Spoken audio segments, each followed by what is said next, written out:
10 aastat tagasi hakkasime õppima Põhja-India klassikalist muusikat. Ja täpsemini neid trumme, mis siin ees on. Trummide nimi on tabla.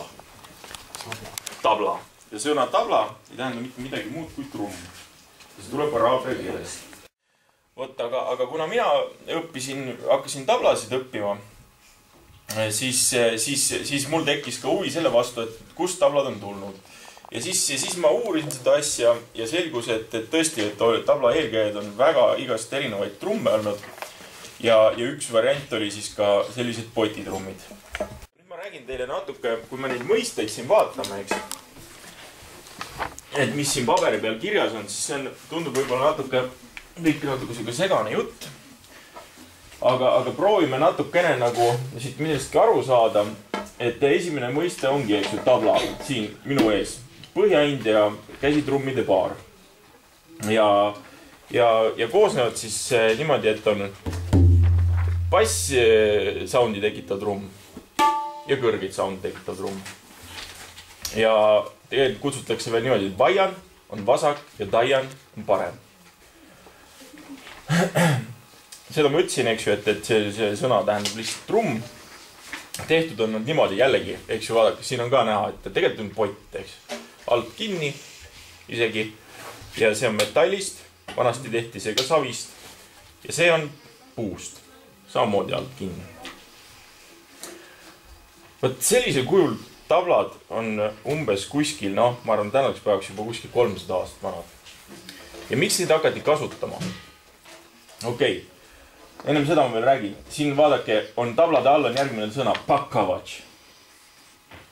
Pakkavatš oli trumm, mis oli enne selliseid potitrumme, oli Indias selline trumm, mis oli niimoodi nagu tünn. Keskelt oli koos ja samamoodi kahe pool olid nahad. Tänapäeval on ka veel. Ja see tuleb rohkem nagu Lõuna-Indiast. Ja seda kasutati väga palju tantsu ja laulu saateks. Aga umbes 300 aastat tagasi hakkasid Indias arenema veel igast huvitavad instrumendid, keelpillid ja vanasti ju mikrofone polnud. Siis oli selline asi, et ei olnud võimalik pille võimendada ja keelpillid olid vaiksed ja nende saatmiseks oli vaja teistsuguseid trumme. Pakavatš oli väga vali trumm. Võt sellepärast siis keegi mingit pidi neid legende on hästi palju, kuidas tabla tekkis, aga jällegi võib-olla süüdi on need samad potitrummid. Ühesõnaga, tekkisid, nagu teate, Indias olid valitsejad, maharajad. Ja nende õukonnas oli vaja meelelahutuseks pakkuda muusikat. Ja sellepärast siis oligi see, et olid siuksed väiksed ruumid, kus ei tahetud väga kõva lärmi teha ja sellepärast olid ka vaiksed instrumendid, mis tegid vaikset kõla, nagu need trummid. Okei, kui te vaatate veel, mis puudutab tabla konkreetselt, siis siin on üks sõna bool. Bool on, siin on kirjas, eks ju, silp tabla rütmide üles tähendamiseks või väljendamiseks. See on siis põhimõtteliselt nagu noot. Kui meil on siin, eks ju, noodid, siis vanal ajal ja praegu ka Indias on niimoodi, et midagi ei kirjutata üles. Õpilane läheb tundi ja õpetaja ütleb talle, et siin on sulle palun, siin on sulle silp na, siin on sulle tin, tun, ke, kat, palun mängi mulle neid. Kui õpilane ei tea seda, siis ta ei saa seda mängida. Ja selleks tuleb need ära õppima. Ja näiteks tabla peal na kõlab kat, ge, tun, tita, tire. Ja neid kombinatsioone omavahel nagu segades me saame siis kõik võimalikke huvitavaid sõnu, fraase, lauseid. Ja nagu enim levinud löögid on siis või fraasid on da, din, da, da, tite, da, tunna, da, trik, da, tunna,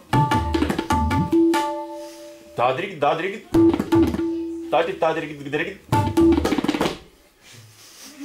kõik, mida me nende trummide peal mängime, kõik on võimalik suuga öelda. Loomulikult on võimalik neid silpe kirjutada. Ja vaatame edasi, eks, kui me siit juba alustasime. Natuke, et teid kurssi viia veel sellega, et matra on löök, lihtsalt löök, eks ju, nagu te saate aru, nagu muusikatunniski. Näiteks palju üldse tänapäeval muusikatunnis maailma muusikat puudutatakse. Kas räägitakse teile Aafrika, India või vanemates klassides või absoluutselt midagi? Meil on ikka erinevastest kohtade pealt neid heliloojaid ja asju ikka käib läbi küll. Aha. Okei. Aga noh, näiteks kui keegi, või kui ma ütlen teile, et India muusika, kas teil, mis seos teil sellega tekib? Siuksed trummid. Siuksed oled näinud, jah? Okei. Ja samamoodi nagu Aafrika, eks ju, Aafrika muusik samamoodi, et noh, kuskil on ju midagi on. Okei. Nii, matra on löök lihtsalt, eks. Nagu lääne muusikaski, siin on ka, nimetatakse matra. Siis vibak. Vibak on takt, eks ju. Ja takt tähendab seda, eks, noh, nagu meil on, eks ju, on olemas 3-löögilised taktid, 4-löögilised taktid. See on takt, nagu lihtsalt takti joonte vahele jääv, eks ju. Siis, mis veel väga oluline on, kus siin on veel, teeka, eks ju. Me rääkisime matra, löök, vibak, takt ja teeka. Teeka on nüüd selline nagu siis, mis meil siin on kirjas, põhiline rütmimuster, mida kasutatakse rütmi hoidmiseks. Ja näiteks, noh, kui meil on siin, vaatame näiteks, mida see bändiproovis seal tehakse, laulavad Beatlesite laule, siis on see on, eks ju, see on mõnes mõttes nagu teeka, eks ju. Aga tabla peal, see võib ka olla lihtne nagu rütm või rütmi kirjeldus ja tabla peal näiteks teeka või see sarnane groove on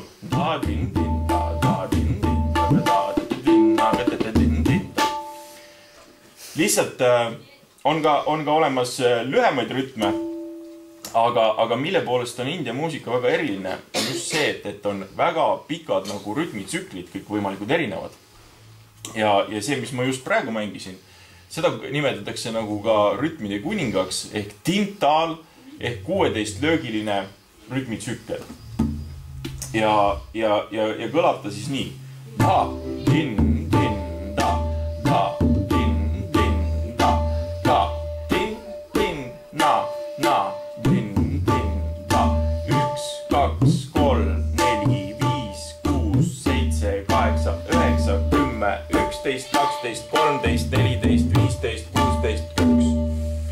Ja mis on nagu huvitav see asja puhul, et kõigis nendes groovides või tsüklites juhtub see asi, et see basstrumm tuleb kord sisse, kord läheb välja.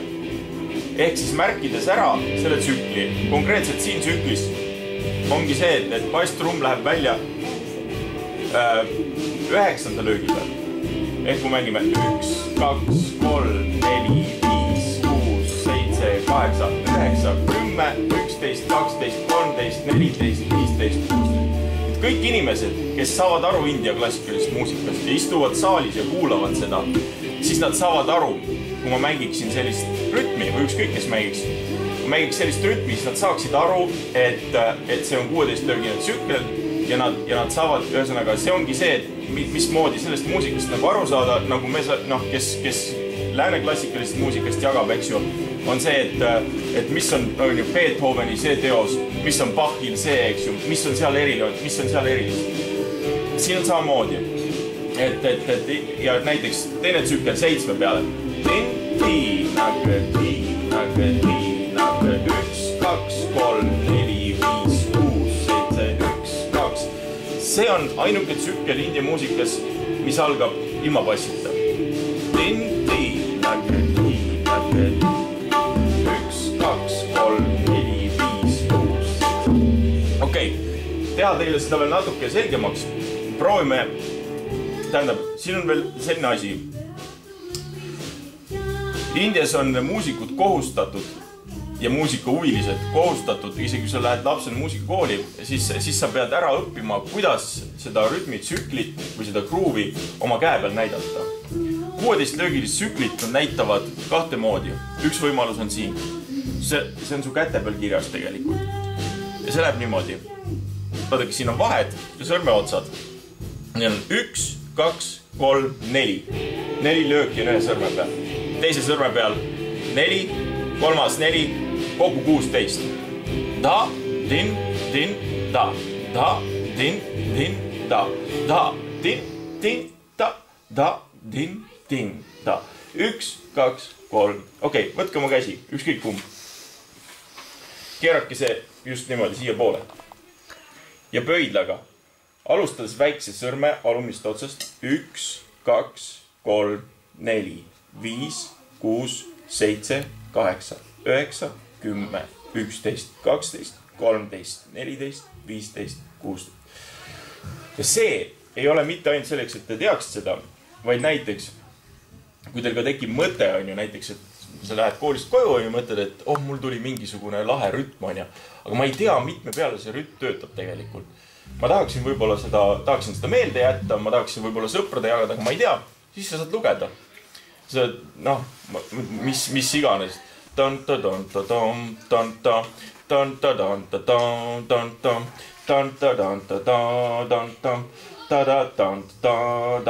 Okei, ma saan aru, et see rütm töötab 4 peale, eks ju. Ma loen iga kord 4-ni ja siis see hakkab uuesti pihta. Okei, teine võimalus, mis on tegelikult traditsioonilisem ja mis on näiteks see, et kui sa oled Indias õpetaja juures, kuidas siis nagu sul palutakse rütmi näidata, on see. Võtad ühe käe ja teise paned alla ja sa lööd 1, 2, 3, 4. Just, alustades nagu plaks, 2, 3, 4. 2, 2, 3, 4. 2, 3. Just. Nüüd, mis on erilist nende asjade puhul, on see, et siin toimib selline süsteem, nimetatakse plaks ja laine. Ehk siis sellega näidatakse ära, kus on nagu selles India rütmitsüklis nagu see pöördepunkt või see tühi, kus ma bassi trummi ei kasuta. Ja sellepärast ongi 1, 2, 3, 4, 5, 6, 7, 8, 9, 10, 11, 12, 13, 14, 15, 16. Nii, ainuke koht, kus ma ei löönud plaksu, oli number 9. Igal pool mujal ma olin plaksu. Kõik jääb samaks. See näeb, nii, proovime koos. Ja 1, 2, 3, 4.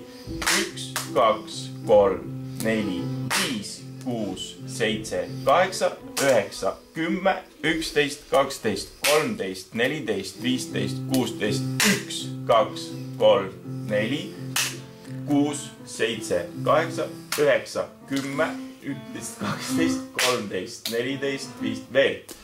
1, 2, 3, 4, 5, 6, 7, 8, 9, 10, 11, 12, 13, 14, 15, jätkake. Ja India klassikalise muusika kontserditel on sageli nii, et kui sa näed terve saalides inimesi istub ja loeb niimoodi vaikselt, samal ajal kui artistid mängivad laval. See on sellepärast, et siis nagu tekib nagu sellesse muusikasse see pinge. Et siis on nagu teada, kas nad on õigesti, kas nad mängivad õigesti, mida nad teevad. Ja iga kord, kui tuleb mõni keerukam kompositsioon, siis kui see lõpeb ilusti ühes, siis on kõigil nagu hästi, et siis on see muusik on nagu õigesti mänginud, siis on see, mida hinnatakse selle asja puhul. Et see on sama hea, kui näiteks rock-trummar, kes võtab ette väga keerulise mõne trummisoolo või rütmi või selle breigi ja lõpetab õiges kohas, eks ju. Siis on meeldiv kuulata, eks. Aga kui ta nagu kuidagi eksib, on ju, või läheb sassi, eks ju, siis ei ole meeldiv, eks. Okei, proovime veel seda asja. Ja mida näiteks Rajasthanis meeldib inimestel jälendada, Rajasthan on, eks ju, kõrb, kust on pärit mustlased. Ja seal on kaamlid.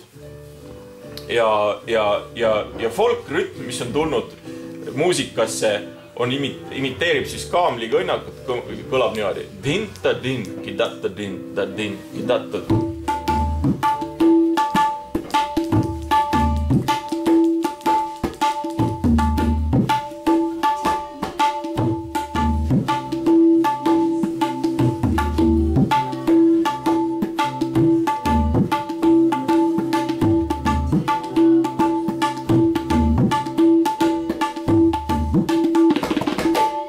Või siis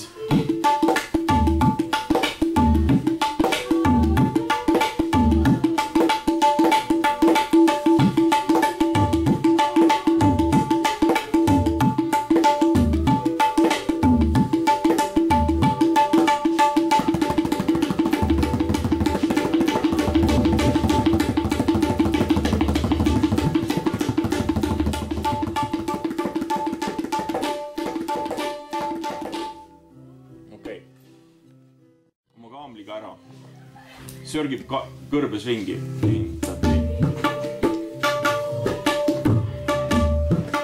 Vahepeal läheb ühes suunas, läheb teises suunas, vahepeal läheb kiiremini.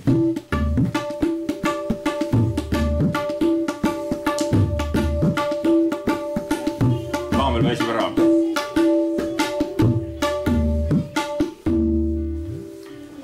Siis mees kuuleb korraga.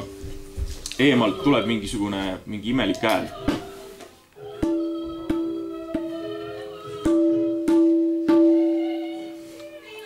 Ja just kui mingisugune masin või asi hakkab tulema tema poole.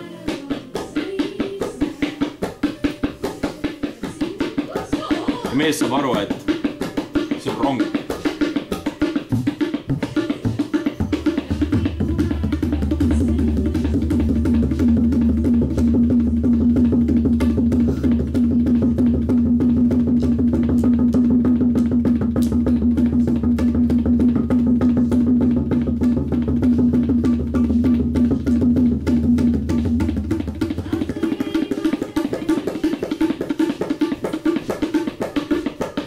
Rong jõuab temani.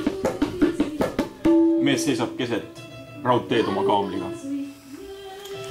Vedurijuht teeb ukse lahti, vagunisaatja kargab välja, milles asi. Ja mees üritab talle seletada.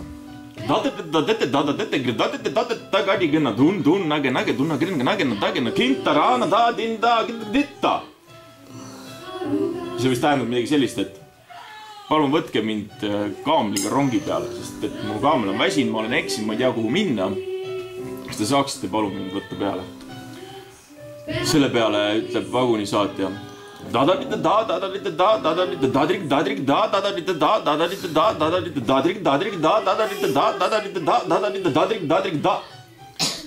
vist tähendab midagi sellist, et kas see loll aru ei saa, kaamel ei mahu siia rongi peale, me ei saa siin mitte kuhugi võtta. Ja üldse tule eest ära, me peame edasi sõitma. Ja tablade peal see asi kõlab.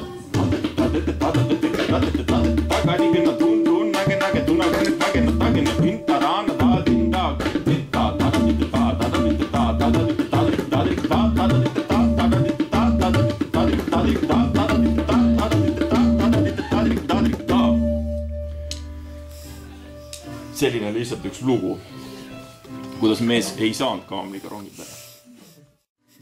Tegelikult on see kompositsioon, nagu te siin näete, on tukra. Ja see on kompositsioon, mida kasutatakse tabla soolos. Ja see konkreetne tukra oli tegelikult, tuleb hoopis Põhja-India tantsust, katakist.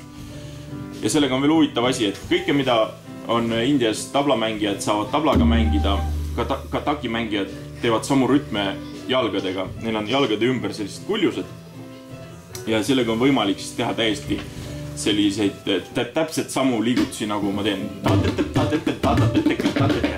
Tema teeb jalga.